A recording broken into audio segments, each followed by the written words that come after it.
Hi guys, this is Narendra Gannapudi. ఈరోజు మనం ఎటువంటి ఎక్విప్మెంట్ లేకుండా చెస్ట్ వర్కౌట్ అయితే ఎలా చేయాలో ఈ వీడియోలో అయితే చూపిస్తా. వర్కౌట్ వచ్చేసి మనకి పుషప్స్ అనమాట. సో ఈ పుషప్స్ వల్ల మనకి ఓవరాల్ చెస్ట్ అయితే బాగా బిల్డ్ అవుతుంది. సో ఫామ్ అయితే కరెక్ట్ గా చూసుకొని కొట్టండి. అప్పుడు స్లో అండ్ కాన్సన్ట్రేషన్ గా కొట్టండి. దీని వల్ల చెస్ట్ మజిల్ బాగా యాక్టివేట్ అవుతాయి. నెక్స్ట్ వేరియేషన్ వచ్చేసి మనకి ఇంక్లైన్ పుషప్స్ అనమాట. ఈ ఇంక్లైన్ పుషప్స్ లో మనకి లోవర్ చెస్ట్ అనేది బాగా బిల్డ్ అవుతుంది. చూపిస్తున్నారు కదా ఈ వీడియో చూపిస్తున్నారు. దీన్ని కూడా స్లో అండ్ కాన్సన్ట్రేషన్ అయితే కొట్టడానికి ట్రై చేయండి.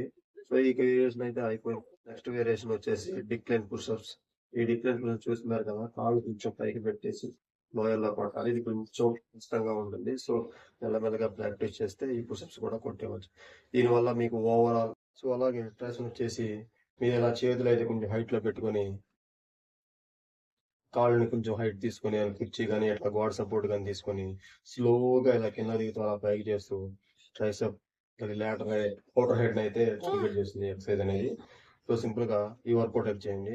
నెక్స్ట్ వేరియేషన్ వచ్చేసి క్లోజ్ గిప్ పుషప్స్ అనమాట. సో చేతులు రెండు ఇలా దగ్గరగా చేసి స్లో అండ్ గా కాన్సన్ట్రేషన్ గా ట్రైసెప్ మీద ఫోకస్ చేస్తూ ఈ పుషప్స్ అయితే చేయండి. ఈ టూ వర్కౌట్ల వల్ల మీకు చెస్ట్ లో 3 హెడ్స్ అయితే యాక్టివేట్ అయిపోయి చెస్ట్ మజిల్ అయితే బిల్డ్ అవుతుంది.